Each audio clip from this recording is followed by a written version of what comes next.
북한에서 초특급 엘리트 군견 조련사가 10년을 충성하며 키운 개와 함께 목숨을 걸고 국경을 넘었습니다. 김정은의 현지 지도 때 시범을 보일 정도로 뛰어난 조련사였던 그가 왜 모든 것을 버리고 탈북을 결심했을까요? 그를 지옥으로 몰아넣은 사건은 바로 여동생에게 일어났습니다. 과연 25살 여동생에게 무슨 일이 벌어졌기에 고위 간부의 아들이었던 그가 조국을 등졌을까요? 오늘 이야기 시작하기 전에 구독과 좋아요를 눌러주세요. 구독은 저에게 매우 큰 힘이 됩니다. 그리고 어디서 이 영상을 보시고 계신가요? 지역을 댓글로 적어주시면 그곳을 향해 사랑의 하트를 날립니다. 그 모든 것은 이렇게 시작되었습니다. 함경북도 회령. 두만강이 내려다 보이는 국경경비대 군견훈련소. 저는 그곳에서 10년을 조선인민군 군견조련사로 살았습니다. 28의 나이에 계급장은 대위, 동료들은 저를 개통령이라 불렀습니다. 농담이 아니었습니다. 제가 훈련시킨 군견들은 국경경비에서 최고였고 김정은 원수님의 현지 지도 때 시범을 보일 정도였으니까요. 저는 태어날 때부터 특별했습니다. 아버지가 평양의 고위 간부였거든요. 여러분도 아시다시피 북한에서는 아버지 덕에 살 길이 정해지지 않습니까? 저도 마찬가지였습니다. 18살에 군대에 입대했을 때 아버지가 말했습니다. 민철아, 너는 나보다 더 뛰어난 당의 일꾼이 되어야 한다. 그 말을 가슴에 새겼습니다. 평범한 보병이 아니라 군견조련사를 선택한 것도 그래서였습니다. 남들이 하지 않는 특별한 일을 하고 싶었습니다. 처음에는 힘들었습니다. 개들이 말을 듣지 않았고 물리기도 했습니다. 하지만 포기하지 않았습니다. 2년, 3년이 지나자 개들이 제 눈빛만 봐도 알아들었습니다. 2019년 봄이었습니다. 23세 나이에 평양에서 특별한 풍산개 새끼를 받았습니다. 회색빛이 도는 하얀 털, 또렷한 눈빛. 풍산개는 우리 민족의 자랑 아닙니까? 예로부터 우리 조상들이 키우던 개입니다. 충성심 강하고 용맹하기로 유명하지요. 저는 그 녀석에게 이름을 붙였습니다. 충성이라고. 당에 대한 충성, 조국에 대한 충성을 담았습니다. 충성이를 키우는 5년은 제 인생에서 가장 보람찬 시간이었습니다. 매일 새벽 5시면 일어나 두만강변을 함께 달렸습니다. 겨울에는 눈밭을, 여름에는 풀밭을 뛰었습니다. 지뢰 탐지 훈련, 적 추적 훈련, 명령 복종 훈련. 충성이는 제 기대를 저버리지 않았습니다. 저보다 똑똑한 것 같았습니다. 한 번 가르치면 2번 다시 잊지 않았습니다. 2023년 국경경비 군견대회가 열렸습니다. 전국에서 최고의 군견들이 모였지요. 장애물 통과, 적 추적, 폭발물 탐지. 충성이는 모든 종목에서 1등이었습니다. 심사위원장이 제 손을 잡았습니다. 강대위 동무, 훌륭하오. 당신은 젊은 나이에 대단한 성과를 냈소. 그 말이 자랑스러웠습니다. 27의 나이에 전국대회 우승. 김정은 원수님께서도 들으셨다고 했습니다. 아버지가 전화를 했습니다. 목소리에 기쁨이 묻어났습니다. 잘했다. 민철아. 우리 집안의 자랑이다. 저는 더욱 열심히 했습니다. 충성이와 함께라면 무엇이든 할 수 있을 것 같았습니다. 동료들이 부러워했습니다. 젊은 나이에 대위 계급장을 달았고 당에서 인정받았으니까요. 회령 시내의 작은 살림집도 받았습니다. 부모님은 평양에 계셨지만 여동생 은하가 저와 함께 살았습니다. 은하는 저보다 3살 어렸습니다. 25이었지요. 은하는 오빠가 걔 조련사라는 게 신기했나 봅니다. 주말이면 훈련소에 구경 왔습니다.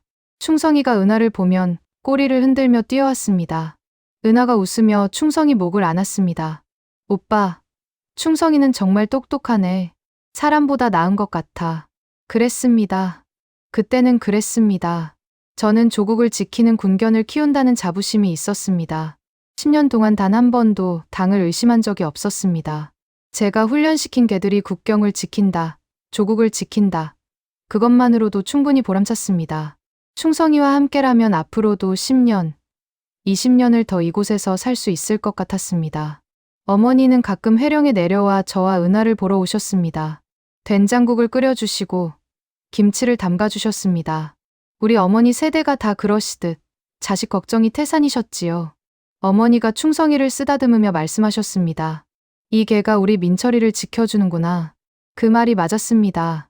충성이는 제 동료였고 친구였고 가족이었습니다. 하지만 운명은 잔인했습니다. 그 평온했던 날들이 곧 지옥으로 바뀔 줄 그때는 몰랐습니다. 2023년 가을이었습니다. 그날을 저는 평생 잊을 수 없습니다. 10월 어느 오후 훈련소에서 충성이와 함께 훈련을 하고 있었습니다. 갑자기 상급 부대에서 연락이 왔습니다. 즉시 보이부로 출두하라는 명령이었습니다. 가슴이 철렁했습니다.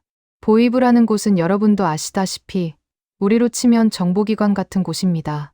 그곳에서 부르면 좋은 일이 없습니다.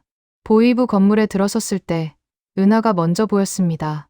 제 여동생이 의자에 묶여 있었습니다. 얼굴은 눈물 범벅이었고 몸은 떨고 있었습니다. 옆에는 조그만 USB 하나가 놓여 있었습니다. 보이부 담당자가 차갑게 말했습니다.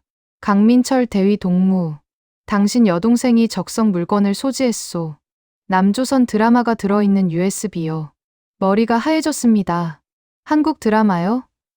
요즘 북한에서 한국 드라마 보다 걸리면 큰일 난다는 건 누구나 압니다.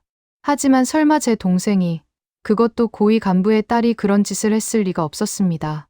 은하가 울먹이며 말했습니다. 오빠, 미안해. 친구가 재미있다고 해서 그냥 한번. 그 말이 채 끝나기도 전에 보이부 사람이 은하의 뺨을 때렸습니다. 제가 달려들려 했지만 뒤에서 누군가 저를 붙잡았습니다. 보이부 담당자가 서류를 내밀었습니다. 이것은 반당 반혁명 행위요. 정치범 수용소 행위요. 귀가 멍했습니다. 정치범 수용소요. 25살 제 동생이요. USB 하나 때문에요. 저는 애원했습니다. 아버지가 고위 간부라는 것, 제가 당에 충성했다는 것, 모든 것을 말했습니다. 하지만 소용없었습니다. 보이부 사람들은 냉정했습니다. 당신 아버지도 이미 알고 있소. 가족이라도 법 앞에서는 평등하오. 그 말이 무슨 뜻인지 나중에 알았습니다. 아버지는 자신의 자리를 지키기 위해 은하를 포기했던 것입니다. 당이 무섭고 권력이 무서워서 자기 딸을 버렸던 것입니다. 그게 우리가 살던 세상이었습니다. 일주일 후 공개 재판이 열렸습니다. 회령 시내 광장에 수천 명이 모였습니다. 저도 가야 했습니다. 군인이니까요. 연단 위에 은하가 섰습니다. 머리는 삭발당했고 죄수복을 입고 있었습니다. 재판장이 죄목을 읽었습니다. 반당 반혁명 분자, 적성문화 유포, 인민을 타락시킨 죄. 판결은 정치범 수용소 15년형이었습니다.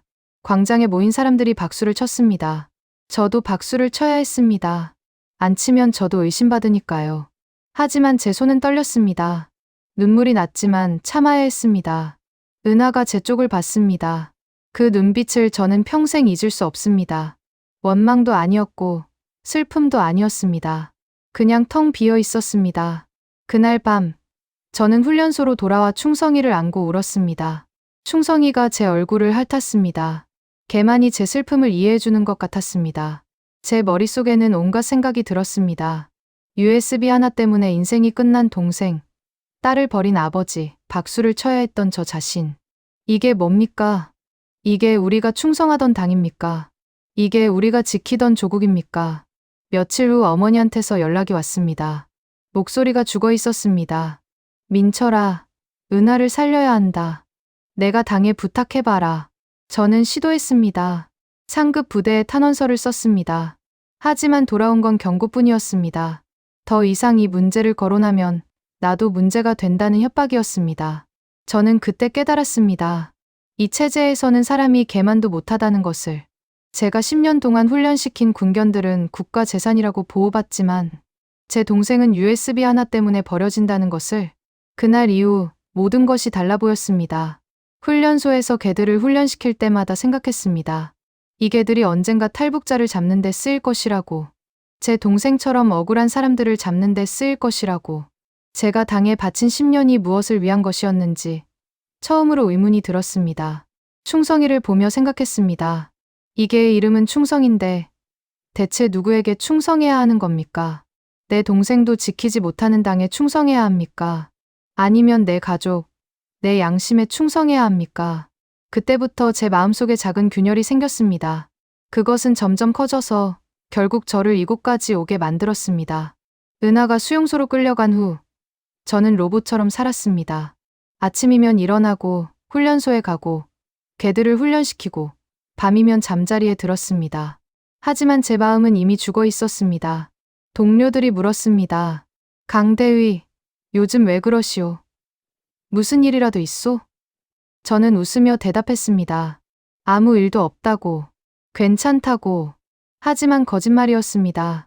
밤마다 은하의 얼굴이 떠올랐습니다. 공개 재판장에서 저를 바라보던 그 텅 빈 눈빛. 저는 그 눈빛을 지울 수가 없었습니다. 2024년 1월, 겨울이었습니다. 평양에서 전화가 왔습니다. 아버지였습니다. 목소리가 떨렸습니다. 민철아, 어머니가 돌아가셨다. 전화기를 떨어뜨릴 뻔했습니다. 어머니요? 어머니가 왜요? 아버지가 말을 이었습니다. 어머니가 은하 생각에 밥을 못 드시다가 쓰러졌다고 했습니다. 병원에 갔지만 이미 늦었다고 했습니다. 심장이 멎었다고 했습니다. 의사는 심장마비라고 했지만 저는 알았습니다. 어머니는 가슴이 찢어져서 돌아가신 겁니다. 우리 어머니 세대는 다 그러시지 않습니까? 자식이 아프면 부모가 더 아픕니다. 자식이 죽으면 부모는 살 수가 없습니다. 어머니는 은하를 살리지 못한 죄책감에, 딸을 수용소로 보낸 슬픔에 결국 견디지 못하고 세상을 떠나신 겁니다. 50대의 나이에 말입니다. 평양으로 올라가 장례를 치렀습니다. 아버지는 눈물 한 방울 흘리지 않았습니다. 장례식장에 당 간부들이 왔고 아버지는 그들과 악수하며 웃었습니다. 저는 그 모습을 보며 구역질이 났습니다. 이 사람이 정말 제 아버지입니까? 딸을 버리고 아내가 죽어도 당부터 챙기는 이 사람이요. 장례를 마치고 회령으로 돌아올 때 아버지가 말했습니다. 민철아, 넌 살아야 한다. 당에 충성하며 살아야 한다. 그게 어머니를 위하는 길이다. 저는 대답하지 않았습니다. 당에 충성하라고요? 제 동생을 죽이고 제 어머니를 죽인 당에 충성하라고요? 그날 저는 아버지와 완전히 끊어졌습니다. 피는 같이 나눴지만 마음은 이미 남이었습니다. 훈련소로 돌아와서 처음 한 일은 충성이를 만나러 가는 것이었습니다. 충성이는 제가 오자 꼬리를 흔들며 달려왔습니다. 저는 충성이를 안고 한참을 울었습니다. 이 세상에서 저를 반겨주는 건 이 개뿐이었습니다. 동생도 없고 어머니도 없고 아버지는 남이나 마찬가지였습니다. 남은 건 충성이뿐이었습니다. 그날 밤부터 저는 매일 충성이 우리에서 잤습니다. 규정 위반이었지만 상관없었습니다. 충성이가 제 옆에서 자는 것만이 위안이었습니다. 충성이의 따뜻한 숨결, 부드러운 털. 저는 충성이에게 속삭였습니다. 충성아, 너만 있으면 돼. 너만 있으면. 하지만 상부에서는 그것마저 용납하지 않았습니다. 2월 어느 날 훈련소장이 저를 불렀습니다. 책상 위에 인사 명령서가 놓여 있었습니다. 훈련소장이 말했습니다. 강대위, 충성이를 함경남도 부대로 이동시키기로 했소. 그곳에서 새로운 조련사가 맡을 것이오. 귀를 의심했습니다. 충성이를 빼앗아 간다고요? 제가 5년 동안 키운 충성이를요. 저는 반발했습니다.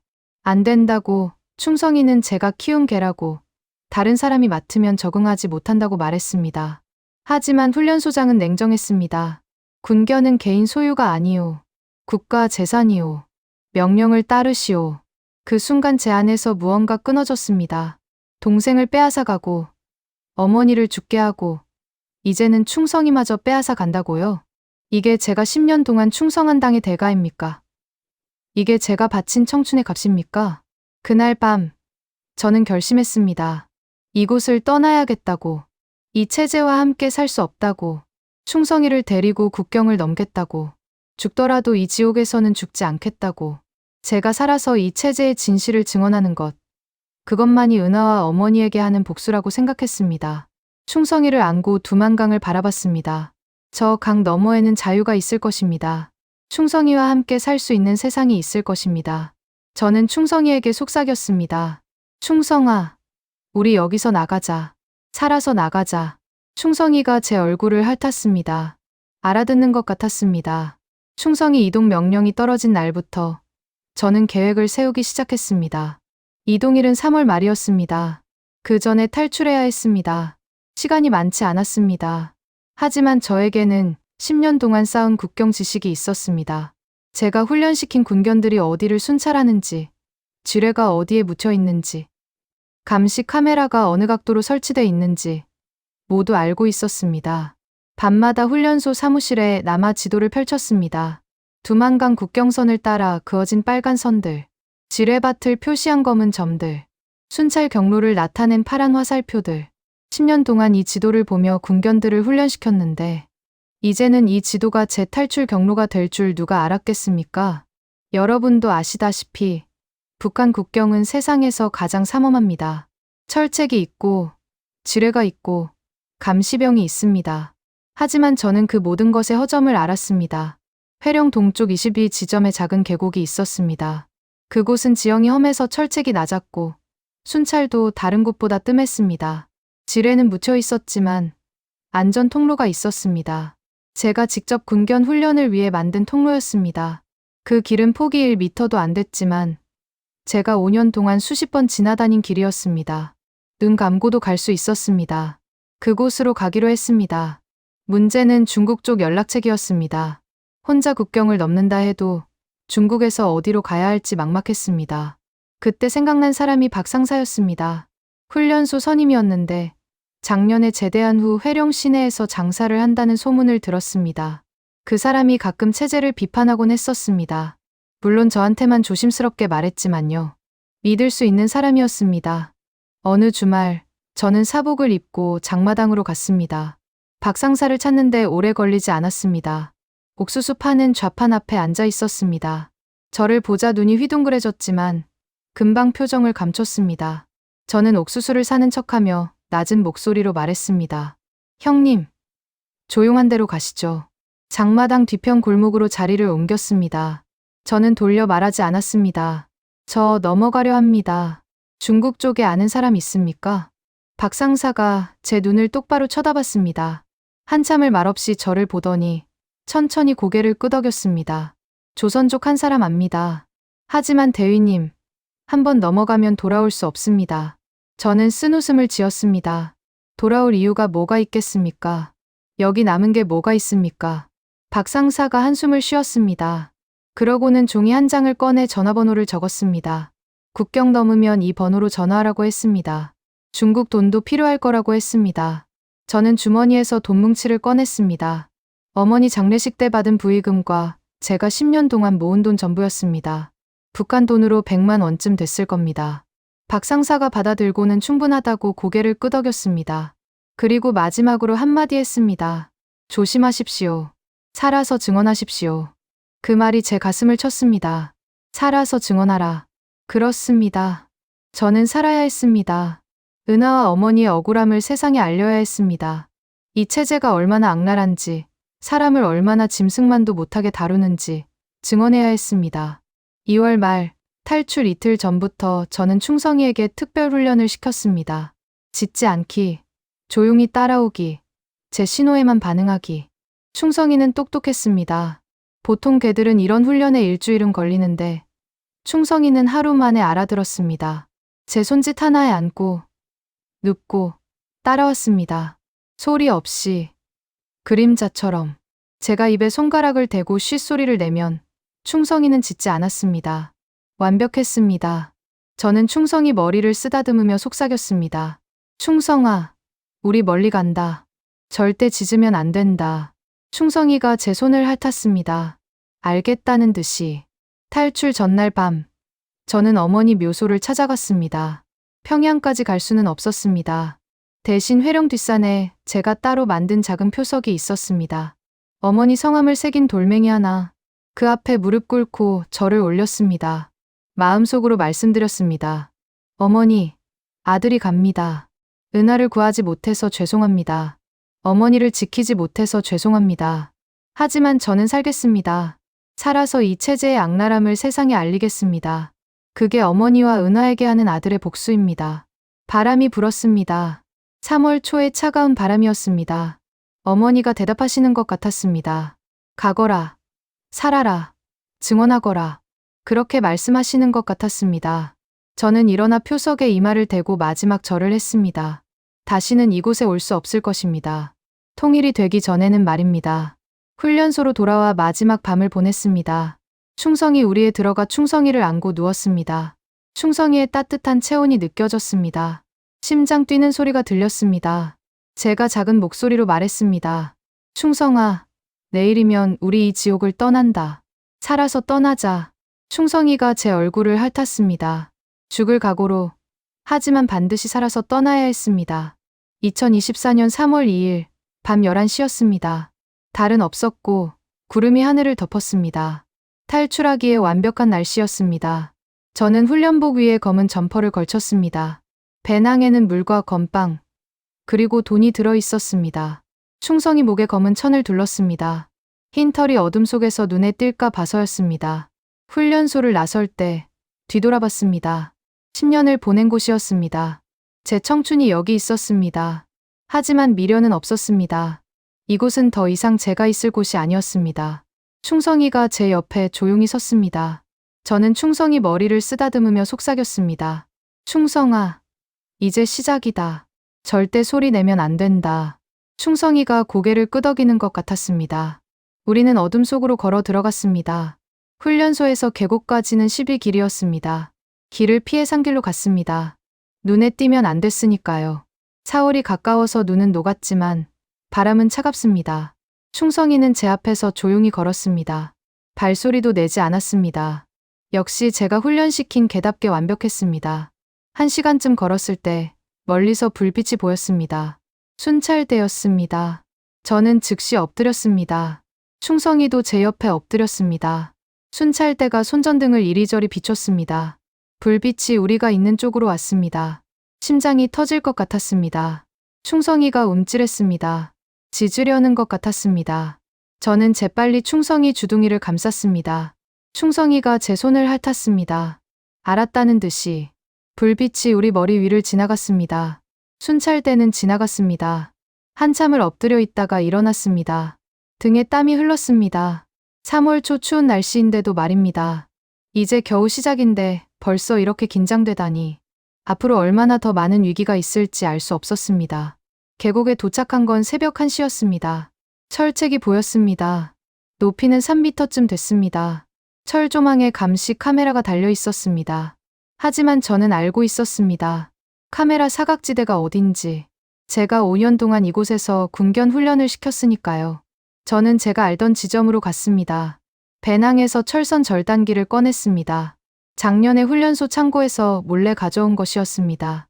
철책을 자르기 시작했습니다. 뚝, 뚝 소리가 났습니다. 밤 공기 속에서 그 소리가 너무 크게 들렸습니다. 손이 떨렸습니다. 하지만 멈출 수 없었습니다. 한 가닥, 두 가닥, 세 가닥. 사람 하나와 개 하나가 통과할 만큼 자르는데 10분이 걸렸습니다. 철책을 통과하자마자 저 멀리서 소리가 들렸습니다. 개 짖는 소리였습니다. 군견들이었습니다. 제가 훈련시킨 개들이었습니다. 누군가 저를 발견한 것입니다. 훈련소에서 제가 없어진 걸 알아챈 것입니다. 추격이 시작된 것입니다. 저는 충성이를 안고 뛰기 시작했습니다. 지뢰밭이었습니다. 하지만 저는 안전 통로를 알고 있었습니다. 어둠 속에서도 제 발은 정확했습니다. 오른쪽으로 10걸음, 왼쪽으로 5걸음, 직진 20걸음. 제가 직접 만든 길이었습니다. 뒤에서 개 짖는 소리가 점점 가까워졌습니다. 손전등 불빛이 보였습니다. 추격대가 따라오고 있었습니다. 지뢰밭을 빠져나왔습니다. 이제 강이었습니다. 두만강. 폭은 50m쯤 됐습니다. 3월 초라 물이 차가웠습니다. 하지만 선택의 여지가 없었습니다. 저는 옷을 벗어 배낭과 함께 머리 위에 묶었습니다. 충성이를 안았습니다. 충성이가 무거웠지만 놓을 수 없었습니다. 물속으로 뛰어들었습니다. 물이 엄청나게 차갔습니다. 여러분도 아시다시피 3월 초 강물은 얼음물이나 다름없습니다. 온몸이 얼어붙는 것 같았습니다. 하지만 저는 팔다리를 놀렸습니다. 한 손으로는 충성이를 안고 한 손으로는 물을 헤쳤습니다. 충성이도 발버둥 쳤습니다. 물에 빠지지 않으려고 안간힘을 쓰는 것 같았습니다. 강 중간쯤 왔을 때 뒤에서 총소리가 들렸습니다. 탕, 탕, 탕. 추격대가 쏘는 것이었습니다. 물 위로 총알이 빗발쳤습니다. 물이 튀었습니다. 저는 물속으로 더 깊이 잠겼습니다. 충성이만 물 위에 내놓고 저는 물속에서 헤엄쳤습니다. 총알이 제 머리 위를 스쳐 지나갔습니다. 마침내 중국 땅에 닿았습니다. 강변에 기어 올라왔습니다. 온몸이 떨렸습니다. 추위 때문이기도 했고 긴장 때문이기도 했습니다. 충성이도 온몸이 젖어서 부들부들 떨었습니다. 저는 얼른 옷을 꺼내 입었습니다. 충성이 몸에 물기를 닦아줬습니다. 뒤를 돌아보니 북한 쪽에서 손전등 불빛이 움직였습니다. 하지만 더 이상 쫓아오지는 않았습니다. 중국 땅까지는 못 넘어오니까요. 저는 충성이를 안고 한참을 앉아 있었습니다. 해냈습니다. 국경을 넘었습니다. 이제 저는 조국의 배신자입니다. 탈북자입니다. 하지만 후회는 없었습니다. 충성이가 제 얼굴을 핥았습니다. 저는 충성이를 꼭 안았습니다. 충성아, 우리 해냈다. 살았다. 하지만 이제 시작일 뿐이었습니다. 앞으로 갈 길이 더 멀고 험했습니다. 중국 땅에 발을 디뎠지만 안전하다는 느낌은 들지 않았습니다. 오히려 더 불안했습니다. 이곳은 낯선 땅이었고 저는 말도 통하지 않는 불법 체류자였습니다. 게다가 북한 보위부는 중국까지 사람을 보내 탈북자를 잡는다는 소문을 들었습니다. 저는 강변을 떠나 숲속으로 들어갔습니다. 충성이와 함께 숨어야 했습니다. 새벽까지 걸었습니다. 다리가 후들거렸습니다. 강물에 젖은 몸이 얼어붙는 것 같았습니다. 충성이도 힘들어했습니다. 발을 절뚝거렸습니다. 강을 건널 때 다친 것 같았습니다. 저는 충성이를 안아 올렸습니다. 무거웠지만 참았습니다. 이 개를 버릴 수는 없었으니까요. 해가 뜰 무렵 작은 헛간을 발견했습니다. 농가 뒤편에 있는 낡은 헛간이었습니다. 사람이 사는 것 같지 않았습니다. 저는 충성이와 함께 그 안으로 들어갔습니다. 건초 더미 뒤에 숨었습니다. 배낭에서 건빵을 꺼내 먹었습니다. 충성이에게도 절반을 줬습니다. 충성이가 허겁지겁 먹었습니다. 얼마나 배가 고팠을까요? 그렇게 이틀을 헛간에 숨어 지냈습니다. 낮에는 자고 밤에만 밖으로 나갔습니다. 물을 구하고 먹을 것을 찾았습니다. 근처 밭에서 감자를 몇 개 캤습니다. 훔친 것이나 마찬가지였지만 선택의 여지가 없었습니다. 생존이 먼저였습니다. 사흘째 되는 날, 박 상사가 준 전화번호로 연락을 했습니다. 근처 마을에 공중전화가 있었습니다. 밤에 몰래 가서 전화를 걸었습니다. 중국어로 누군가 받았습니다. 저는 더듬더듬 말했습니다. 박 상사 소개로 북에서 왔습니다. 잠시 침묵이 흘렀습니다. 그러고는 조선족 억양의 한국말이 들렸습니다. 어디 계십니까? 제가 찾아가겠습니다. 위치를 설명했습니다. 헛간 근처 마을 이름을 말했습니다. 상대방은 이틀 후에 오겠다고 했습니다. 조심하라고 했습니다. 보위부 사람들이 이 근처를 돌아다닌다고 했습니다. 그 말에 등골이 오싹했습니다. 보위부가 이미 중국까지 왔다는 것입니까? 저를 찾고 있다는 것입니까? 저는 헛간으로 돌아와 충성이를 꼭 안았습니다. 충성이만이 제 유일한 동료였습니다. 다음 날 낮이었습니다. 저는 건초 더미 속에서 자고 있었습니다. 갑자기 충성이가 으르렁거렸습니다. 저는 화들짝 깼습니다. 헛간 밖에서 발소리가 들렸습니다. 사람들이었습니다. 여러 명이었습니다. 중국말이 들렸습니다. 그런데 그 중에 한국말도 섞여 있었습니다. 북한 억양이었습니다. 이 근처에 숨어 있을 것이다. 개 한 마리와 함께라고 했다. 보위부였습니다. 제가 훈련소를 탈출했다는 걸 알고 중국까지 쫓아온 것이었습니다. 심장이 멎는 줄 알았습니다. 충성이가 다시 으르렁거렸습니다. 저는 재빨리 충성이 주둥이를 막았습니다. 발소리가 헛간 쪽으로 다가왔습니다. 문이 열렸습니다. 햇빛이 들어왔습니다. 저는 건초 더미 깊숙이 파고들었습니다. 숨을 참았습니다. 충성이도 움직이지 않았습니다. 발소리가 헛간 안을 돌아다녔습니다. 건초를 뒤적이는 소리가 났습니다. 제 바로 옆이었습니다. 조금만 더 뒤지면 발견될 것 같았습니다. 그때였습니다. 밖에서 누군가 소리쳤습니다. 다른 헛간에서 뭔가 발견했다는 소리였습니다. 헛간 안에 있던 사람들이 우르르 나갔습니다. 저는 한참을 더 숨어 있었습니다. 밖이 조용해진 후에야 조심스럽게 고개를 들었습니다. 아무도 없었습니다. 하지만 이곳에 더 있을 수는 없었습니다. 보위부가 이 근처를 수색하고 있다는 것을 알았으니까요. 저는 충성이를 안고 헛간을 빠져나왔습니다. 뒷산으로 올라갔습니다. 낮인데도 숨어서 이동해야 했습니다. 이틀을 산속에서 지냈습니다. 먹을 것도 없었고 물도 부족했습니다. 충성이가 약해졌습니다. 물도 제대로 못 먹고 밥도 못 먹어서였습니다.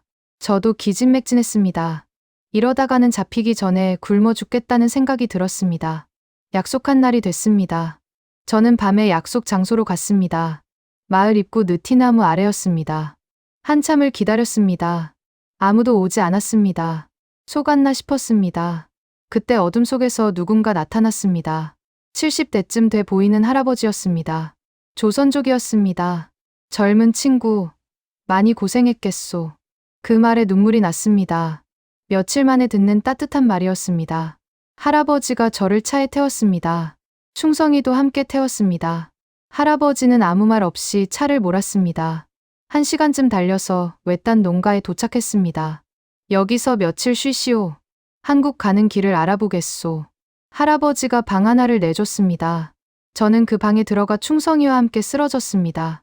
며칠 만에 안전한 곳이었습니다. 며칠 만에 따뜻한 방이었습니다. 충성이가 제 곁에서 잠들었습니다. 저도 눈을 감았습니다.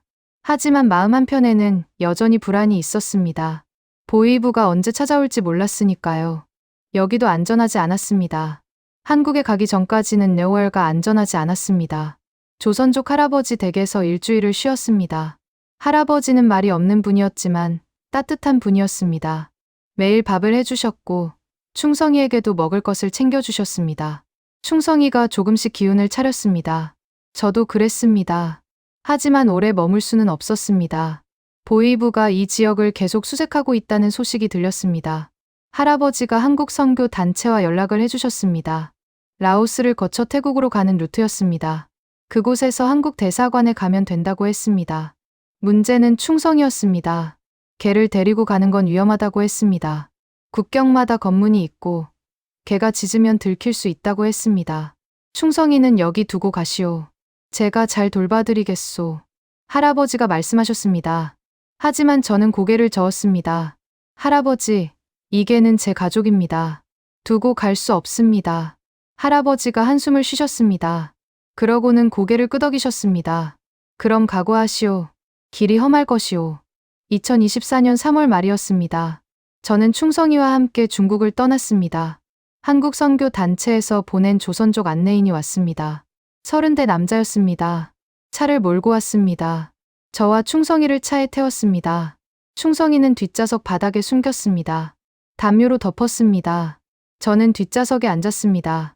중국 남쪽으로 내려갔습니다. 이틀을 달렸습니다. 검문소가 있을 때마다 긴장했습니다. 충성이가 짖을까봐 두려웠습니다. 하지만 충성이는 영리했습니다. 제가 훈련시킨 대로 조용히 있었습니다. 검문소를 통과할 때마다 저는 충성이 등을 쓰다듬었습니다. 잘하고 있다고, 조금만 더 참으라고. 라오스 국경에 도착했습니다. 여기서부터는 차를 버려야 했습니다. 걸어서 국경을 넘어야 했습니다. 미립국이었습니다. 안내인이 상기를 알려줬습니다. 밤에 넘으라고 했습니다. 국경 경비가 느슨한 시간이라고 했습니다. 밤 10시, 저는 충성이와 함께 산을 올랐습니다. 가파른 길이었습니다. 충성이가 힘들어했습니다. 저도 숨이 찼습니다. 하지만 쉴 수 없었습니다. 새벽 전에 넘어야 했으니까요. 2시간을 걸어 국경선에 도착했습니다. 철 조망이 있었지만 끊어진 곳이 있었습니다. 그곳으로 빠져나갔습니다. 라오스 땅이었습니다. 라오스에서 일주일을 걸었습니다. 안내인이 알려준 경로를 따라갔습니다. 마을을 피해 산길로만 갔습니다. 먹을 것이 떨어졌습니다. 물도 부족했습니다. 충성이가 약해졌습니다. 저도 탈진 직전이었습니다. 하지만 멈출 수 없었습니다. 한국에 가야 했습니다. 그것만 생각하며 걸었습니다. 태국 국경 근처에서 또 다른 안내인을 만났습니다. 태국 사람이었습니다. 한국말을 조금 했습니다. 선교 단체에서 보낸 사람이라고 했습니다. 트럭을 가져왔습니다. 짐칸에 저와 충성이를 태웠습니다. 과일 상자들 사이에 숨었습니다. 트럭이 출발했습니다. 국경 검문소에서 트럭이 섰습니다. 태국 경찰이 짐칸을 확인했습니다. 저는 상자 뒤에 웅크리고 있었습니다. 충성이를 안고 있었습니다.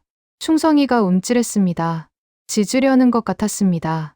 저는 재빨리 충성이 입을 막았습니다. 동시에 주머니에서 진정제를 꺼냈습니다. 할아버지가 준 것이었습니다. 개가 잠들게 하는 약이었습니다. 충성이 입에 넣었습니다. 충성이가 천천히 눈을 감았습니다. 경찰이 상자들을 뒤적였습니다. 제 바로 앞 상자를 열었습니다. 과일 냄새가 났습니다. 하지만 더 이상 뒤지지 않았습니다.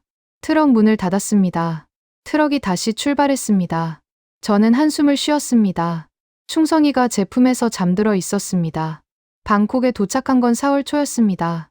선교 단체 사람들이 저를 맞아줬습니다. 한국 사람들이었습니다. 여러분도 아시다시피 같은 말을 쓰는 사람을 만난다는 게 얼마나 반가운지 모릅니다. 눈물이 났습니다. 그분들이 저를 안전가옥으로 데려갔습니다. 충성이도 함께였습니다. 충성이도 한국에 데려가실 수 있습니다. 풍산개는 천연기념물이니까요. 특별 허가를 받을 수 있습니다. 그 말을 듣고 울었습니다. 충성이를 포기하지 않아도 되는 것이었습니다. 제 마지막 가족을 지킬 수 있는 것이었습니다. 한국 대사관에 갔습니다. 서류를 작성했습니다. 탈북 경위를 설명했습니다. 은하 이야기, 어머니 이야기, 충성이 이야기를 했습니다. 대사관 직원분이 고개를 끄덕이며 들어주셨습니다. 고생 많으셨습니다. 곧 한국에 가실 수 있습니다. 그 말을 듣는 순간 모든 긴장이 풀렸습니다. 3월 2일 밤 두만강을 건넌 이후로 한 달이 넘게 도망쳤습니다. 중국, 라오스, 태국 수천 킬로미터를 충성이와 함께 걸어왔습니다. 이제 끝이 보였습니다. 자유가 보였습니다. 저는 충성이를 안았습니다. 충성아, 우리 이제 진짜 자유다. 우리 살았다. 충성이가 제 얼굴을 핥았습니다. 꼬리를 흔들었습니다. 오랜만에 보는 충성이의 미소였습니다. 2024년 4월 중순, 저는 충성이와 함께 인천공항에 도착했습니다.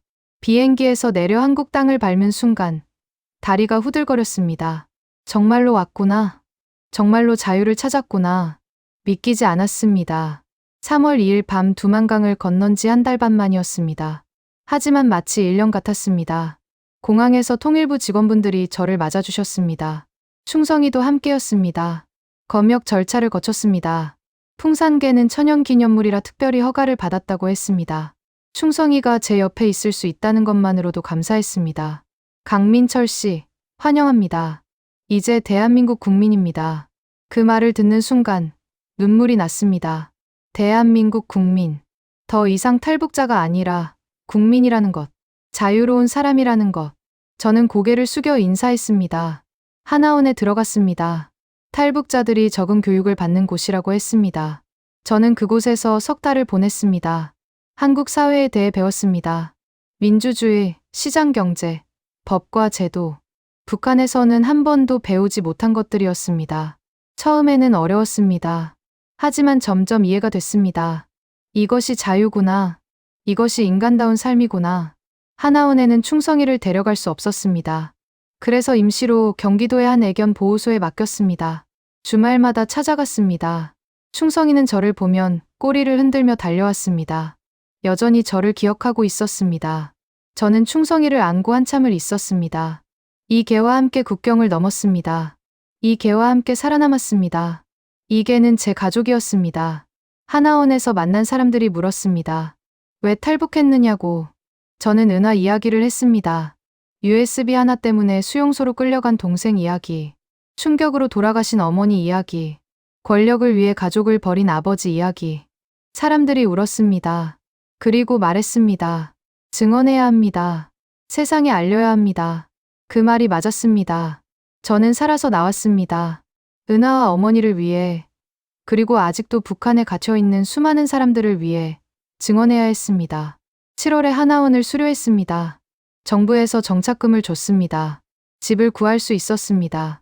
경기도 작은 아파트였습니다. 그곳으로 충성이를 데려왔습니다. 충성이가 아파트 안을 돌아다니며 냄새를 맡았습니다. 낯선 공간이었지만 곧 적응했습니다. 저는 충성이에게 말했습니다. 충성아, 여기가 우리 집이다. 이제 안전하다. 충성이가 제 손을 핥았습니다. 한국 생활은 신기했습니다. 24시간 편의점이 있었습니다. 밤에도 불이 환했습니다. 인터넷으로 모든 걸 할 수 있었습니다. 스마트폰 하나로 음식을 주문하고 물건을 사고 뉴스를 봤습니다. 처음에는 어리둥절했습니다. 북한에서는 상상도 못할 일들이었습니다. 마트에 갔을 때가 기억납니다. 물건이 넘쳐났습니다. 쌀, 고기, 과일, 채소. 배급을 기다릴 필요도 없고 장마당에 몰래 갈 필요도 없었습니다. 돈만 있으면 뭐든 살 수 있었습니다. 저는 한참을 마트 안을 돌아다녔습니다.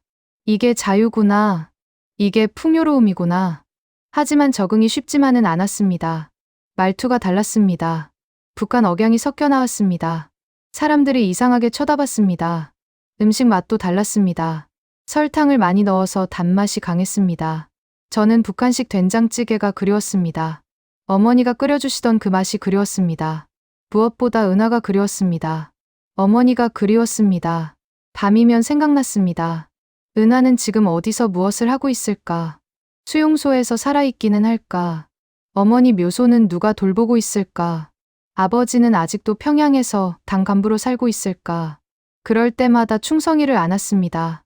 충성이만이 제 과거를 아는 유일한 존재였습니다. 충성이는 저와 함께 북한에 있었고, 저와 함께 탈출했고, 저와 함께 여기까지 왔습니다. 충성이가 있어서 외롭지 않았습니다. 8월부터 일을 시작했습니다. 경기도의 한 해견 훈련소에 취직했습니다. 10년 동안 북한에서 군견을 훈련시킨 경력이 도움이 됐습니다. 훈련소장님이 말씀하셨습니다. 강 씨는 개를 정말 잘 다루시네요. 어디서 배우셨습니까? 저는 웃으며 대답했습니다. 북한에서 배웠다고. 그곳에서 10년을 군견조련사로 살았다고. 훈련소장님이 놀랐습니다. 그리고 말씀하셨습니다. 그 경험을 살려서 다른 탈북자들을 도와주시면 어떻겠습니까? 좋은 제안이었습니다. 저는 주말마다 탈북자 단체에 나갔습니다. 제 이야기를 했습니다. 은하와 어머니 이야기, 충성이와 함께한 탈출 이야기. 사람들이 들어줬습니다. 학교에도 갔습니다. 학생들에게 북한 실상을 알렸습니다. 충성이를 데리고 가기도 했습니다. 풍산개를 보며 학생들이 신기해했습니다. 이 개와 함께 탈북하셨어요? 네. 그렇다고 대답했습니다. 이 개는 제 가족이라고. 이 개와 함께 자유를 찾았다고. 학생들이 충성이를 쓰다듬었습니다. 충성이가 얌전히 있었습니다. 지금 저는 대한민국에서 살고 있습니다. 자유롭게 살고 있습니다. 하지만 마음 한편에는 항상 북한이 있습니다. 은하가 있고, 어머니가 있고, 아직도 그곳에 갇혀 있는 수많은 사람들이 있습니다. 저는 증언합니다. 이 체제가 얼마나 잔인한지, 사람을 얼마나 짐승처럼 다루는지. 그것이 제가 살아남은 이유입니다. 언젠가 통일이 되면 저는 다시 회령에 가고 싶습니다. 어머니 묘소에 가고 싶습니다. 은하를 찾고 싶습니다. 그리고 훈련소에 남아있는 군견들을 구하고 싶습니다. 그것이 제 꿈입니다. 충성이와 함께 언젠가 꼭 이루고 싶은 꿈입니다.